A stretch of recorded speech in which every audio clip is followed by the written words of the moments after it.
இந்த வீடியோவில் நீங்கள் விவசாயி அடையாள அட்டைனுக்காக பதிவு பண்ணிட்டு வந்திருப்பீங்க.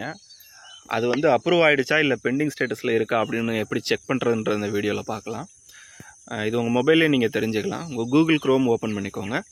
அதில் அக்ரிஸ்டாக் அப்படின்னு டைப் பண்ணி சர்ச் பண்ணிக்கோங்க. ஓகே, ஃபஸ்ட்டில் இருக்கு இல்லையா, ஃபார்மர் ரெஜிஸ்ட்ரி அக்ரிஸ்டாக் அப்படின்ற வெப்சைட்டை கிளிக் பண்ணிக்கோங்க. ஓகே, இதில் மேலே வந்து 3 ஆப்ஷன் இருக்கும். Dashboard, check enrollment status, login with சிஇசின்னு இருக்கும். அதில் செகண்ட் ஆப்ஷனை செலக்ட் பண்ணிக்கோங்க. அந்த ஸ்டேட்டஸை அது மூலியமாக தான் நான் செக் பண்ண முடியும். ஓகே, இதில் வந்து 2 ஆப்ஷனில் நீங்கள் செக் பண்ணலாம். என்ரோல்மெண்ட் ஐடி கொடுத்து நீங்கள் செக் பண்ணலாம். அப்படி இல்லைனா உங்களுடைய ஆதார் நம்பரை கொடுத்து நீங்கள் செக் பண்ணலாம். என்ரோல்மெண்ட் ஐடி வந்து நீங்கள் அப்ளை பண்ணப்போ உங்களுக்கு சிஎஸ்சி சென்டரில் கொடுத்துருப்பாங்க ஒரு ஃபார்மு. அப்படி இல்லைனா ஒரு நம்பரை நோட் பண்ண சொல்லியிருப்பாங்க. அந்த நம்பர் கொடுத்து செக் பண்ணலாம். அப்படி இல்லை, அது இல்லை உங்களுக்கு ஞாபகம் இல்லை அப்படின்னா இந்த மாதிரி ஆதார் நம்பரை கொடுத்து நீங்கள் செக்குன்னு கொடுத்தீங்கன்னா இந்த மாதிரி வரும். உங்களுடைய நேமு டீட்டெயில் எல்லாமே வரும். செகண்ட் ஆப்ஷனாக அப்ரூவ்ட் ஸ்டேட்டஸ்ன்னு இருக்கும்.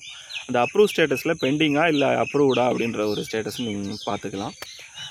எந்த டேட்டில் அப்ரூவ் பண்ணியிருக்காங்க, இல்லை டினை பண்ணிட்டாங்க, ரிஜெக்ட் பண்ணிட்டாங்கன்னா அதில் ரீசன் வந்து மென்ஷன் ஆகிருக்கும். இது மூலியமாக உங்களுடைய ஸ்டேட்டஸ் என்னன்றதை நீங்கள் செக் பண்ணிக்கலாம்.